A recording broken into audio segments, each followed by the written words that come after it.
किसानों की एक बड़ी बात यहाँ पर एमएसपी को लेकर भी है, क्या उसके ऊपर भी आज विचार सरकार की तरफ से किया जाता है? कुछ बड़ी बातें पेश की जाती हैं, ये अहम रहने वाला है। लेकिन देखिए, बजट पेश करने के पहले कल वित्त मंत्री निर्मला सीतारमण ने आर्थिक सर्वेक्षण पेश किया, जिसमें सरकार ने 2047 तक विकसित भारत के लक्ष्य को हासिल करने का रोड मैप दिखाया है।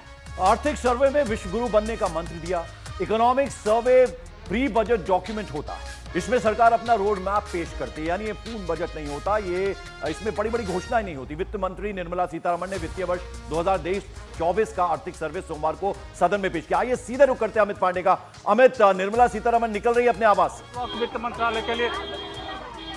जी बिल्कुल, आप ये तस्वीरों में देख सकते हैं कि वित्त मंत्री निर्मला सीतारमण निकल रही है। उनका काफिला जस्ट अभी घर से निकला है और अब ये सीधे ये काफिला जाएगा नॉर्थ ब्लॉक जाएगा, फाइनेंस मिनिस्ट्री जाएगा, जहां पर वह अपने मंत्रियों और अधिकारियों के साथ मंत्रणा करेंगे। तो देखिए, बेहद महत्वपूर्ण ये तस्वीरें हैं और वित्त मंत्री अभी निकल चुकी है। उसके बाद जो तमाम प्रक्रिया है वो पूरा करेंगी। जी पंकज, साड़ी कौन से कलर की पहनी है, हमेशा इस बात पर भी नजर रहती है कि कौन सा कलर पहना है, तो उससे भी लोग जो है वो कुछ ना कुछ उनका समझ लेते हैं, बिल्कुल भाप लेते हैं। अमित, हमारी आवाज मिल रही है आपको? जी पंकज, आवाज आप अपना सवाल दोहराएं। सवाल यह था कि साड़ी किस कलर की पहनी है, क्योंकि लोग उससे भी कुछ अंदाजा, कुछ भाप लेते हैं। हाँ पंकज, अब अभी उनके साड़ी का कलर तो हमने अंदाजा नहीं कर पाया, क्योंकि वो सीधा अपनी गाड़ी में बैठकर वहां से वो निकली थी। तो कुछ ही समय में मैं कह रहा हूँ कि 4 या 5 मिनट में ये क्लियर हो जाएगा ये इस बाबत जानकारी। लेकिन कॉन्फिडेंस जरूर था और एक तय प्रोग्राम के मुताबिक ये पूरा शेड्यूल उनका अभी का चल रहा है। हाँ, और वो वित्त मंत्री निर्मला सीतारमण आप जब नॉर्थ ब्लॉक पे पहुंचेंगी, रवि वहीं पर मौजूद है। रवि, कितना समय लगने वाला है? देखिए, मुश्किल से 5 से 7 मिनट के अंदर ही निर्मला सीतारमण वित्त मंत्री यहां पर पहुंच जाएंगे। और ये देखिए, इस समय फिनांस मिनिस्ट्री जो वित्त मंत्रालय है केंद्र सरकार का, उसकी तस्वीरें, उसके दफ्तर की, मंत्रालय की, यहां पर भारी सुरक्षा व्यवस्था रखी गई है, क्योंकि वित्त राज्य मंत्री पहले ही पहुंच चुके हैं, पंकज चौधरी। और जब हमने उनसे बात किया था तो उन्होंने कहा था कि सबके लिए इस बजट में प्रावधान रखा गया है, सबका ख्याल रखा गया है।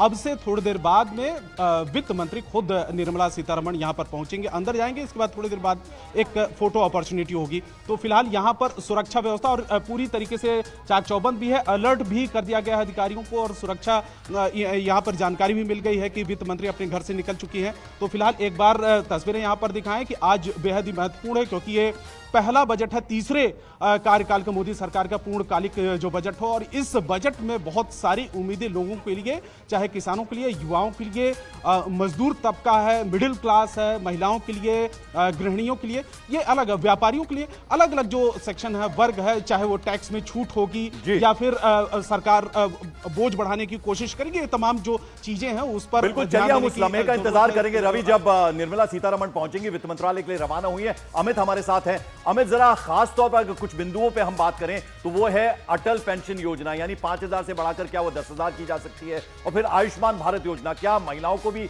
उस दायरे में लाया जाएगा, क्योंकि 70 साल से जो ज्यादा उम्र के लोग हैं उनको मुफ्त इलाज, 4 करोड़ लोगों को सीधे फायदा होगा उससे।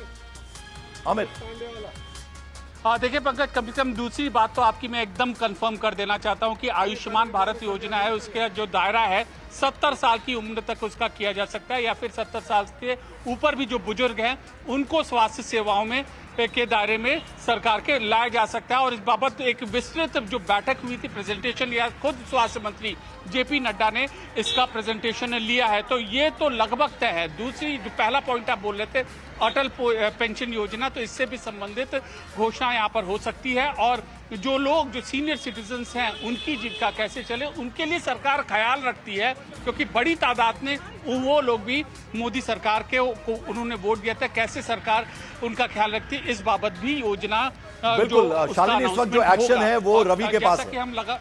बिल्कुल। और अमित, इसीलिए रवि का भी हम रुख कर लेते हैं। आप देखिए, रवि, ब्रीफकेस से वो टैब तक का जो सफर है वो तो पूरा हो चुका है। आज एक बार फिर से वो लाल रंग के कवर में टैब दिखाई देने वाला है वित्त मंत्री के हाथ में। इन सब के बीच में रवि, सवाल ये भी कि कितने स्कूल नए खुलने वाले हैं, कितने कॉलेज खुलने वाले हैं, और युवा जो नाराज हमने देखा दिखाई दिया चुनावों के वक्त, उसे लेकर आज के बजट में क्या रहने वाला है?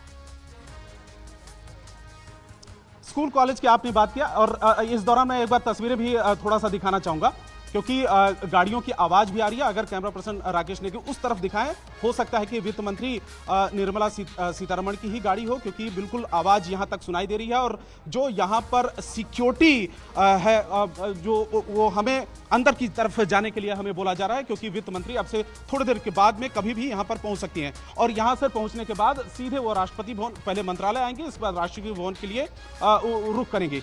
जहां तक आपने युवाओं के लिए और रोजगार की बात कही, एजुकेशन की बात करी, देखिए कैमरा पर्सन राकेश नेगी इसको दिखाएं। जो तस्वीरें हैं ये देखिए, वित्त मंत्री की ये गाड़ियां शायद ही वित्त मंत्री की ही गाड़ियां हैं, क्योंकि अभी ये वित्त मंत्रालय की ही तरफ ये गाड़ियां आगे बढ़ रही हैं। तो इसमें वित्त मंत्री निर्मला सीतारमण की ये गाड़ी है दूसरे नंबर की, उसमें वित्त मंत्री बैठी हुई हैं। अंदर अब गाड़ियां अब जा रही हैं। कैमरा पर्सन राकेश नेगी, उनसे मैं रिक्वेस्ट करूंगा कि यहां से उतरकर, जो आपने बार बार साड़ी का भी जिक्र किया पंकज, उसमें अमित